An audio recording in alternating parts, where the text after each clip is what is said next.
My name is Doug Peterson. I'm a regional soil health conservationist within RCS. And today I just want to talk to you a little bit about the economics of soil health and conservation. And we're going to kind of split up today's talk into two different sessions. One is about the economics of soil health as it pertains to you as a producer, and then economics of conservation as it pertains to you as a SWCD commissioner. So we know that there are a lot of improvements to soil functions. We can reduce nutrients and pesticides. There's all kinds of research to show that by implementing these soil health principles, minimizing disturbance, maximizing cover, maximize biodiversity, continuous living roots, and then integrating livestock when possible, we got tremendous benefits to the environment, tremendous benefits to a producer's bottom line. But the question that everybody always wants to know is, can we make soil health pay? Everybody wants to know, and particularly they associate those soil health systems with cover crops. And so, in today's environment of limited potential income or limited potential profit, everybody wants to know if a cover crop will pay. Most of the time, they only think of the way that something can pay is if it has an increase in yield. And so I think many times that those benefits to cover crops come not from increasing yield, but from reducing input costs. So today I want to try to walk through comparing several resource concerns, and there's dozens of them.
So compaction. So what's the typical way most people deal with compaction? If you've got deep compaction, what's the tried and true method?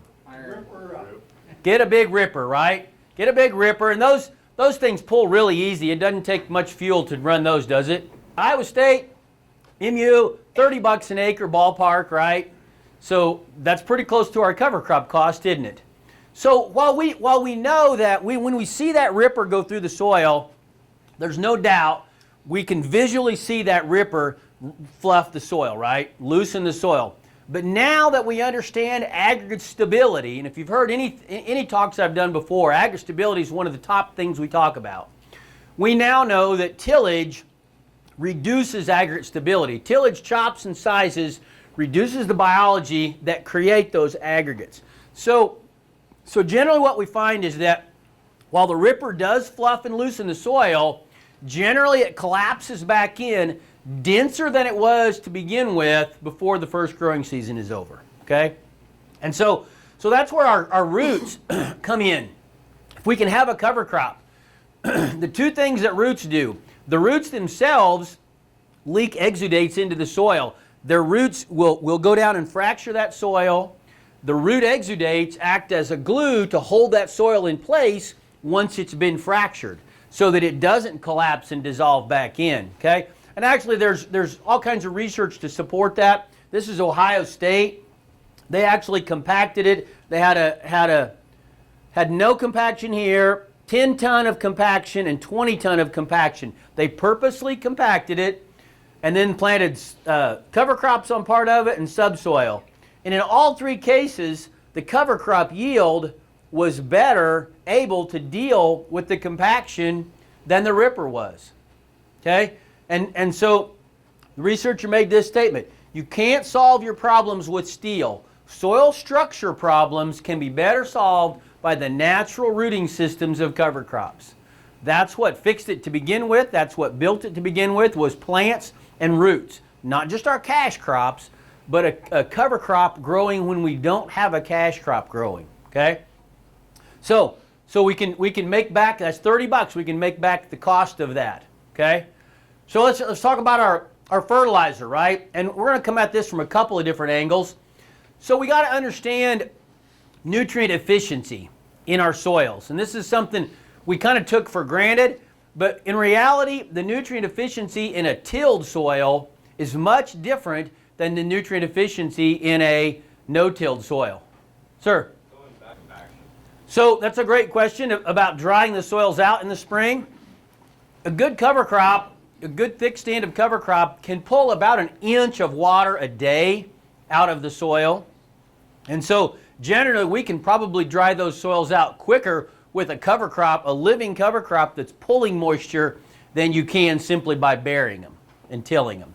You also, as you build aggregation in the soil, you build that internal drainage in that soil. Whereas tillage may bear it and dry the surface out, it also turns that soil, it reduces the structure and the aggregation in the soil, so it reduces the ability, the pore space, to air that soil out. Okay? Great question. So we got to understand the nutrient efficiency. So you got a plant root right here. You got a plant root. So if you got nitrogen molecules, phosphorus, water, it could be whatever, right, out in the soil. Which one is going to be more efficient at going out into the soil and grabbing nutrients? A root by itself or a root in combination with mycorrhizal fungi? Mycorrhizal fungi. The combination of the two, right, is going to be way more efficient. So what we've done in our tilled soils are very, very, they have a tremendously negative effect on this little fragile mycorrhizal fungi. So anytime we do tillage, we're going to reduce the amount of mycorrhizal fungi in that soil. So if we reduce the mycorrhizal fungi, we reduce the efficiencies of that soil. And I got another slide here in a second. So the other part of that is this, is if we don't have something green and growing out there, whenever we don't have a cash crop growing, anytime the soil is warm enough and has enough moisture for biologic activity, mineralization will occur. Nutrients will be made available from that organic matter in the soil. as well as any fertility that you add. So if we don't have something green and growing out there, when it's warm enough for that activity, for that biological activity, then guess what? That's where our leaching occurs. That's where the water quality issue comes in. So the best solution to that is going to be a cover crop. Is to mimic those natural systems that had a plant growing 365. Maybe they were not actively growing, but there was a plant root there grabbing up nutrients and holding on to those nutrients. So we need a catch and release system. We need to grab up the nutrients that are leachable when we don't have a cash crop growing, but then have it set up so that that cover crop decomposes and releases those nutrients back when our cash crop needs it. And we can do that. So you've got a cash crop or a cover crop growing here. Why has the cover crop got rows in it? That was residual nitrogen that was left over from the year before. What would happen to that residual nitrogen if you didn't have a cover crop in there? It would have been lost, wouldn't it? And that's what's kicking our butt right now. So here's the numbers, the efficiency of that. Most of the time they will show in a tilled system that added fertility, that nutrient cycle in the soil is only 30 to 50% efficient. Meaning that 50 to 70% of the added fertility and the mineralization that occurs of your organic matter does what? Goes out the end. Does not get taken up by a plant. We can change that as we go to a cover crop no-till system. Mimicking those natural systems, a living plant all the time, we can jump that to 80 to 90% efficiency. Dramatically reducing our loss, okay? Phosphorus is the same way. There's a lot more soluble phosphorus than we've ever understood before. And the numbers are about the same, 50 to 80 to 90% efficient. Okay? So what's that mean from a dollar standpoint? What did our cover crop cost us, we said? $30, right? So, and this is Iowa State's numbers, average nitrogen application across the state, 186 pounds, at 38 cents, if we can reduce that efficiency and save 40% of that, guess what? $28 right there. Phosphorus, same thing. Save 40% of it by making our soil healthier, not as leaky. Healthy soils have a very tight nutrient cycle. There's not a lot of leakiness to them. Tilled soils are incredibly leaky because there's not a living plant there most of the time. Okay, so $38. So what our cover crop costs, $30, we can save that. Now, how do we save that? Guess what? We've got to start reducing our fertility inputs. And I wouldn't tell somebody year one, hey, go plant cover crops and cut your fertilizer by 40%. Wouldn't tell them that, right? But 2 or 3 years into this process, we've got a lot of guys that are starting to drop the phosphorus out. MU just did some stuff. Zero economic response to phosphorus in good, healthy soils.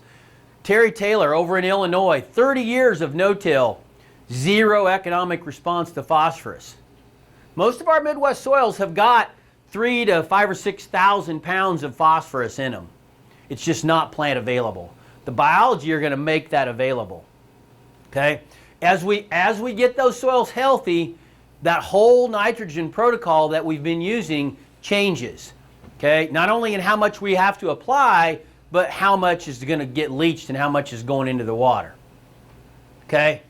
So the other side of it is this, is maybe we could produce our own nitrogen, right? We've got a guy, this is Duke Kotwich, just in the edge of Missouri.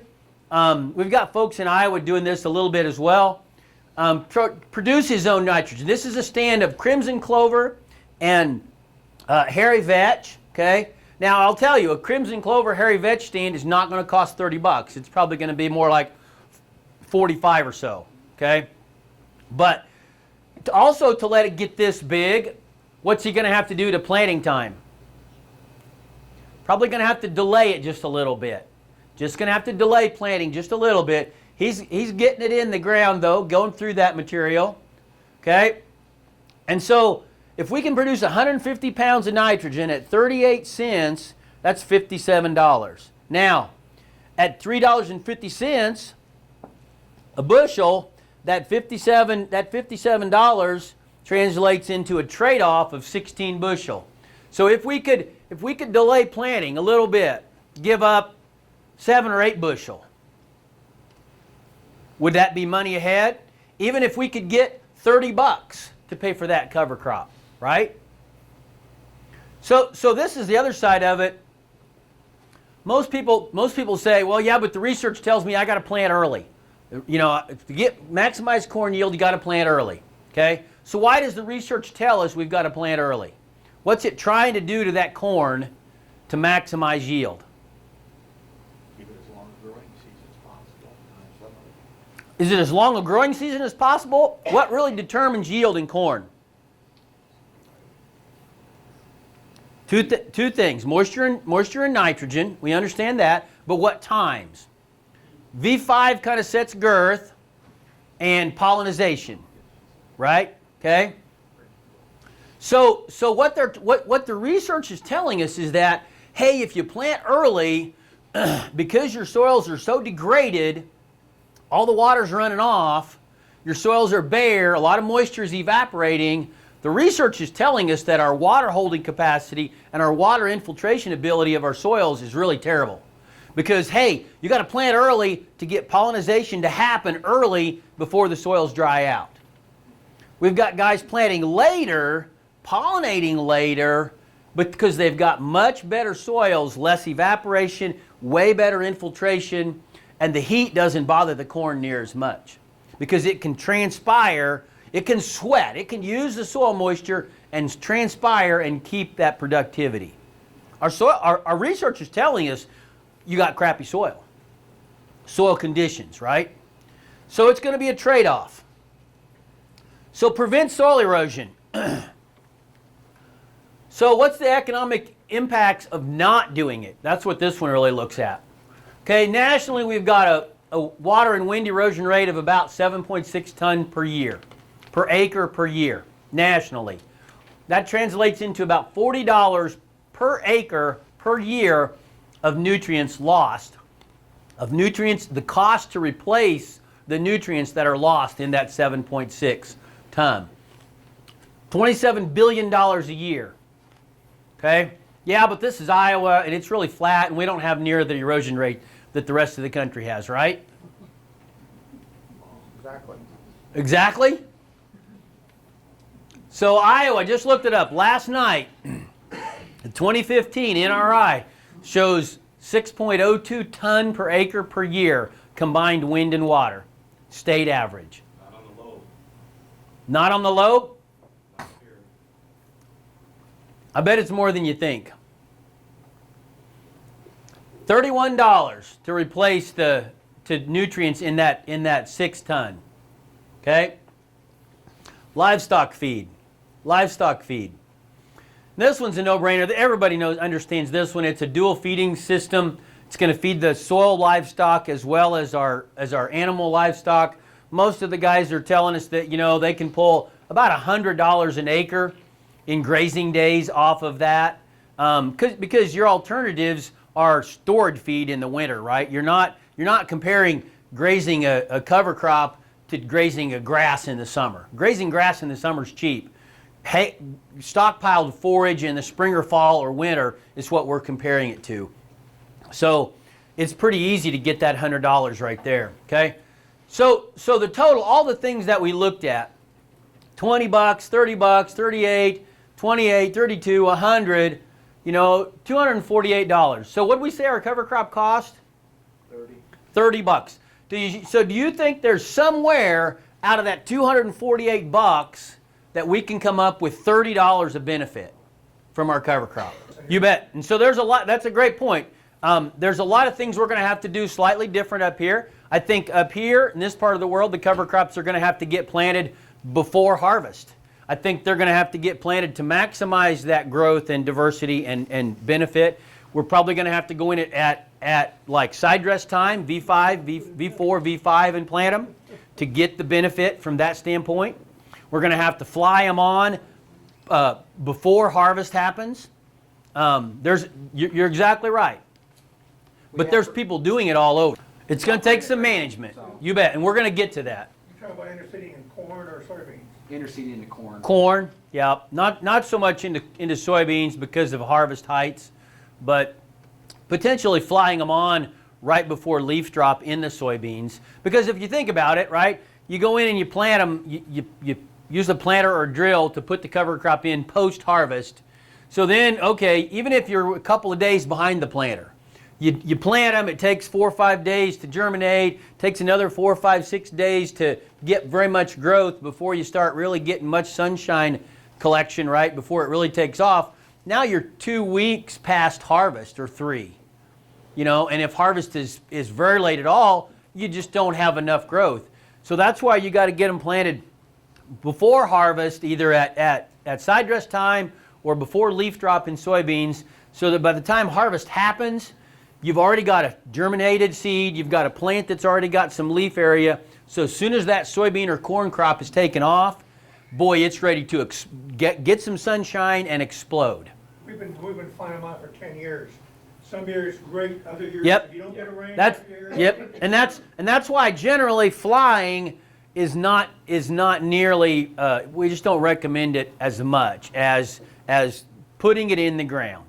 All right, so just some real world examples here. So this is Rulon Enterprises, which is in Indiana, and again, it's not Iowa, but it's still an I state, right? Does that count? He just has, these are his slides. He just has great numbers, and so I love them. So they have a pretty big operation, 3,500 acres. They try to get all of it in a cover crop. They use a variety of things. They fly some on, they drill some, they use ryegrass, they use some oats and radishes. So it's not just, hey, this is one thing. It's a variety of things. They try to stay pretty cheap. As you can see, a $14 seed cost and a $12 planting cost for a total cost of $26. I think that's the thing that gets people is, oh, I don't want to plant cover crops, it's going to cost me $50. You know, it doesn't have to. We've got to be really efficient. We've got to start working with our rates, probably dropping our rates down quite a bit. We're not producing grain, right? We're producing a ground cover, okay? So $26. So this is what the benefits are. So he's got all kinds of great data. He's got tile discharge data. He's got organic matter credit right here a little bit. He didn't even take anything for that. His biggest things, he's got yield increases with test plots. And the one I love is this drought and stress tolerance right here.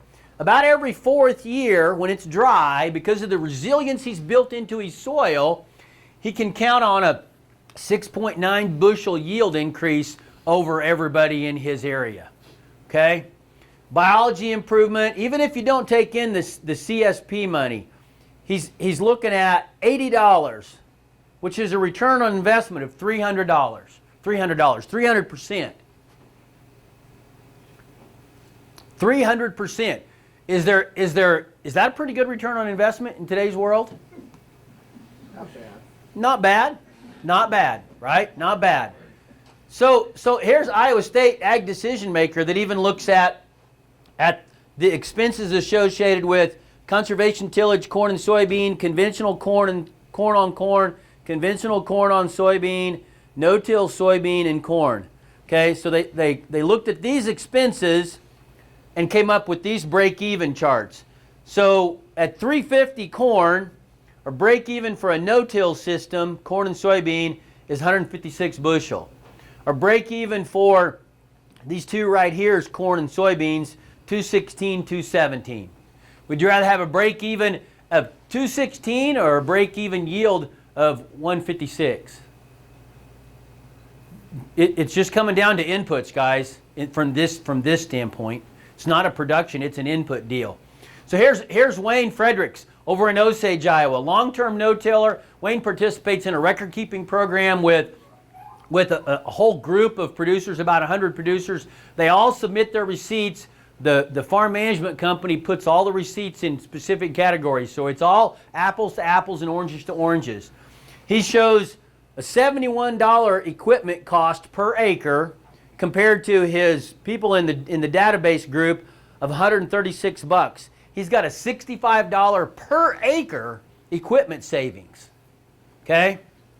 Combine that with a $27 an acre advantage for labor, and this is over 8 years. This is not a one-year deal. This is 8-year average. $92 an acre cost savings, okay? For just, and this is not adding cover crops. This is just simply going no-till, okay? County average yields, his 10-year average yields are better in both cases.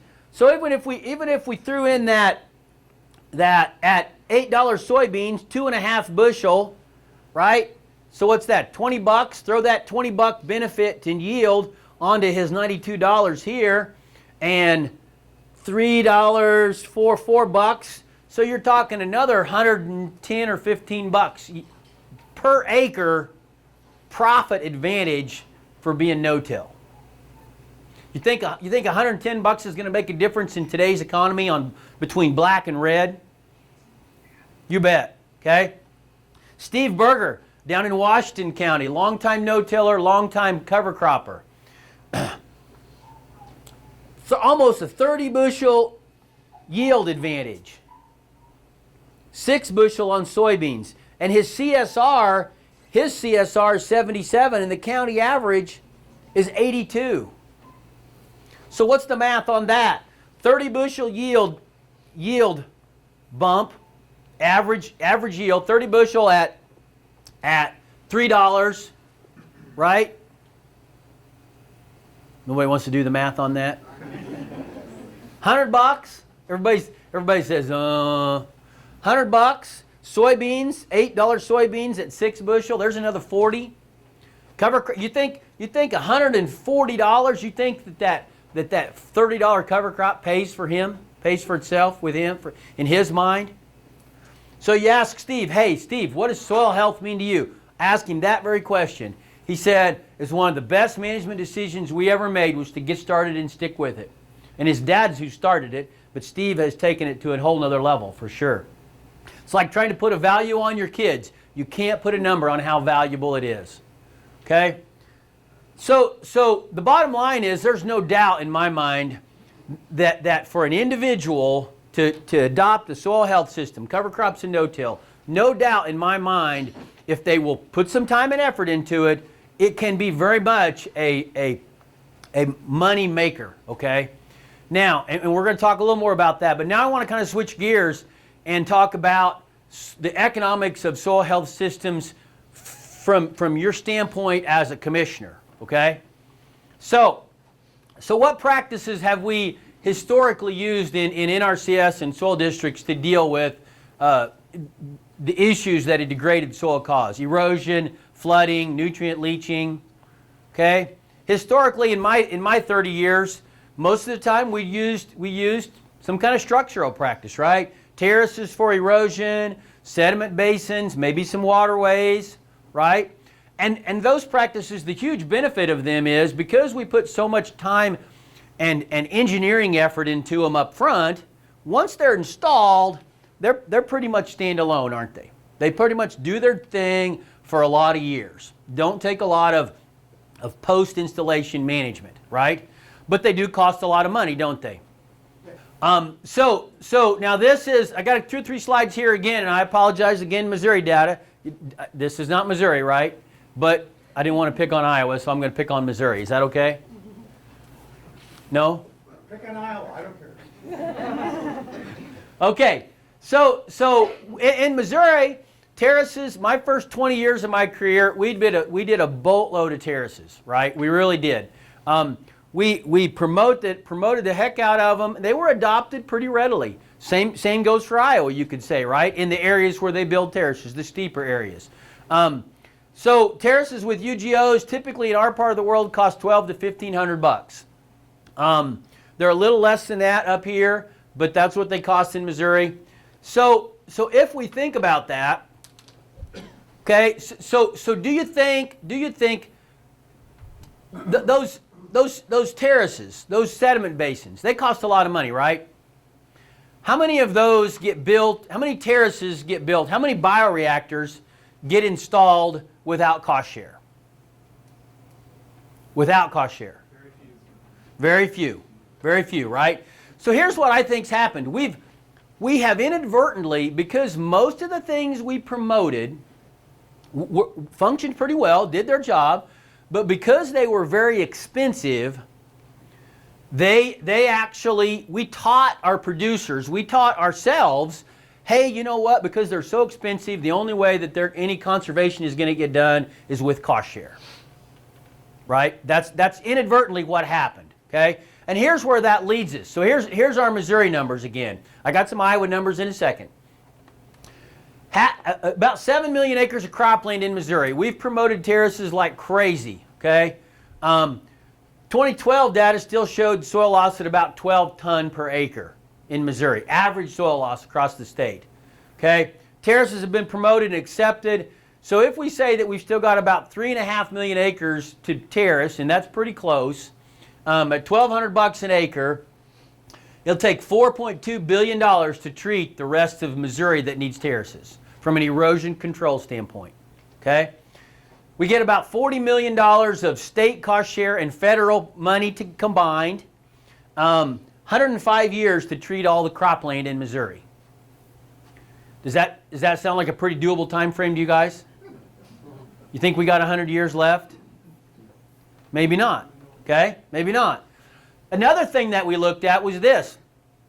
We knew that as stewards of tax dollars, as stewards of taxpayers' dollars, we wanted to evaluate the practices from an efficiency standpoint. Okay, and so we came up with this. This is corn and soybean. This is our reference field. Corn and soybean with tillage, planted up and down the hill, had a soil loss of 12 ton per acre. Take that same field, install terraces on it, gets the soil loss down to about 8. That's continuing to do tillage.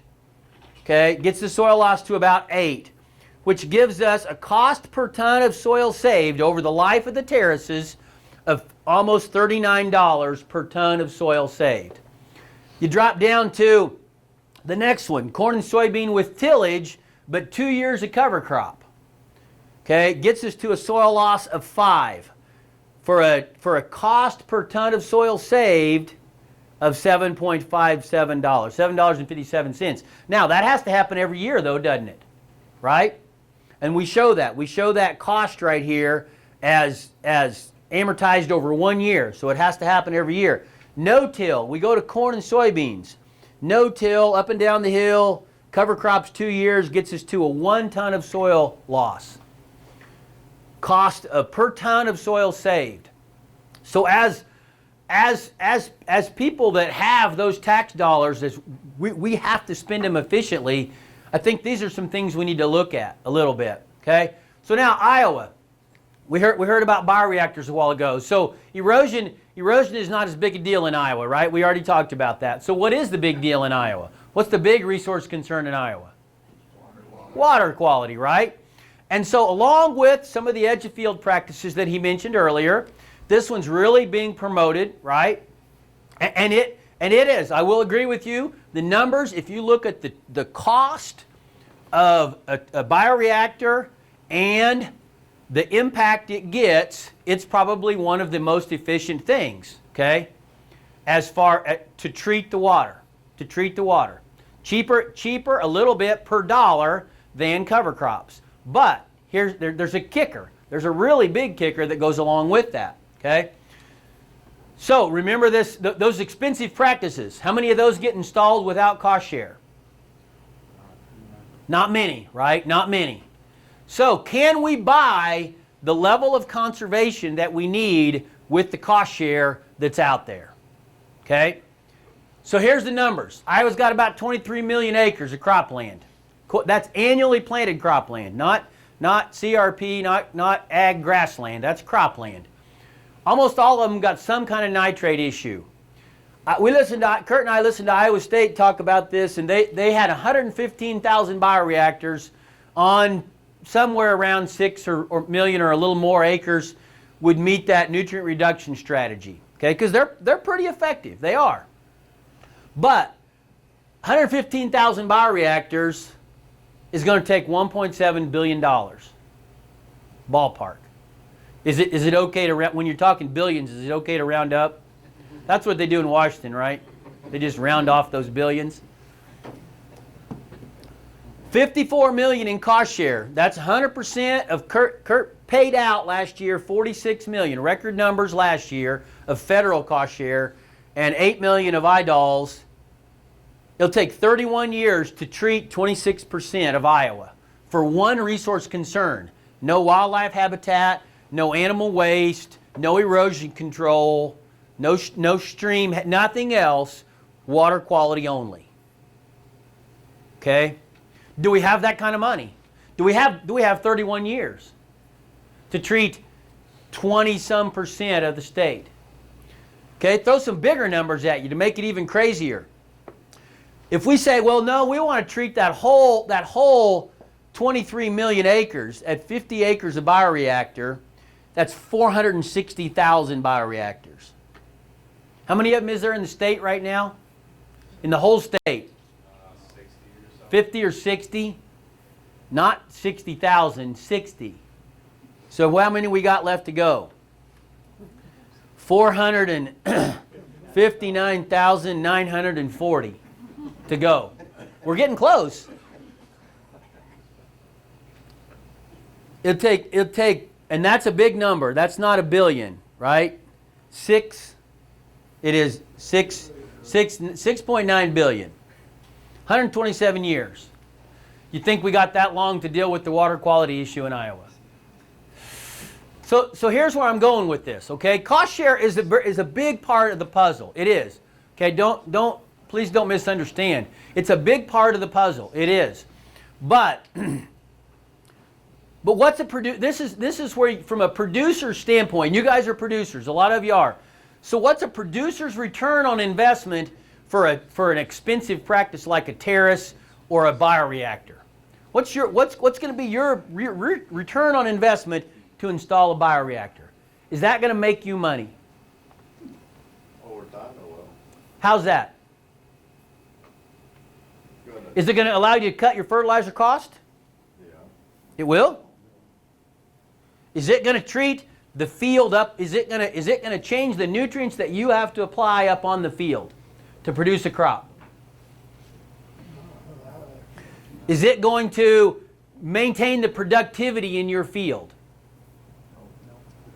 Is it going to allow you to reduce chemicals for weed control? Is it going to reduce erosion? So does it have any kind of a positive return on investment? It's solely a cost, isn't it? It might make you feel good. It's going to help the water quality issues maybe go away. But that's why they don't get built without cost share, because it's not a positive return on investment. It's a negative return on investment. Even if we talk about filters or buffer strips, field borders, you know, how do most people see those? Do they see those as a positive return on investment? That's taking land out of production, isn't it? And unless we pay them, unless we give them some type of a out of production payment, CRP or something, how many filters and buffers get installed without cost share? Not many. So my whole point, where I'm going is that if we really want to address the resource issues, the environmental concerns that we have in this state today, across this country today, we've got to figure out a way to do it that doesn't rely exclusively on cost share, okay? And that's where the soil health systems come in. So you look at on cropland specifically, no-till and cover crops. All the things we talked about to begin this talk, they can have they got an expense, 15 to 50 or 60 bucks an acre, but guess what? They have a positive return on investment. They can reduce inputs, they can reduce chemicals, they can reduce fertility, they can prevent erosion, reduce long-term maintenance costs, okay? And they treat the root cause of the problem. They treat every single square foot of a field. They don't catch the sediment or the nutrients at the edge of the field. They treat every single square foot. They keep the nutrients right where they belong, right where you can use them next year. If you catch those nutrients in that bioreactor, that's an awesome thing. It is, because they're not going to cause water quality problems off-site for somebody else. But guess what? until you dig that bioreactor up and spread those wood chips back out on your field, they're not going to provide you with any kind of a return, any kind of a financial return. Okay? So cover crops. So, okay, cover crops are really cool. Can we pay for cover crops with cost share? Our same 23 million acres. Nitrate issues, even if we only paid $40 an acre on this 23 million acres of cover crops, $920 million. $54 million in cost share that we talked about a while ago, both federal and state. 17 years to pay an incentive to plant cover crops on every acre of Iowa one time. Yep. So my point again is, while cost share is very much one of the tools in our toolbox to get the impact we need across this state, cost share is not going to get the job done alone, is it? And that's where the combination, these soil health systems, we're beginning to see this. This is a SARE study. They interviewed or surveyed several thousand producers. 63% of the producers using cover crops said, no, I have not received any financial assistance to plant those cover crops. More than half the cover crops are getting planted without cost share. Why? Again, how many terraces or bioreactors get installed without cost share? Why are they planting cover crops? Because they see the cover crops as a production investment, not a conservation. Not that it's bad that it has these conservation benefits, but they're seeing cover crops as a production tool, right? That's how they see it, as something to improve my bottom line and make a profit on it. And they can. I've got guys that their goal, again, is 100% cover crop, without a doubt. This is what I'm going to do. Will Cannon, a producer that I use all the time down by Newton, Iowa, his goal is to have the cover crops in 24 hours behind the planter. Because he sees that as just as much of one of his production tools as fertilizer or chemical. 100%. And he's almost all rented land. You can't make cover crops pay on rented land, right? How come he is? He sees it as a production tool, not as a conservation tool. It reduces his inputs. It reduces his fertilizer, his chemical program. Okay? This is NAC, the National Association of Conservation Districts. The farmers in their group cut fertilizer costs by $50, cut erosion repair costs by $16, increased yields by 76, $110 per acre income increase. $30 cover crops, $110 increase. Why are they doing it? It's not because it's making them feel good. They're doing it because it's making them money. Okay? Now, I think this is why it's working. The keys to production and profit that the farmers look at are the same as the keys to environmental stewardship that we all look at in our jobs, right, as commissioners and NRCS people. It's the same thing, and it boils down to two things. Understanding basic soil function, understanding that degraded tilled soils have no agrostability. They don't have a good nutrient cycle. And understanding that healthy soils not only are not very susceptible to erosion, they also have a very tight nutrient cycle without a lot of nutrient leaching. Okay?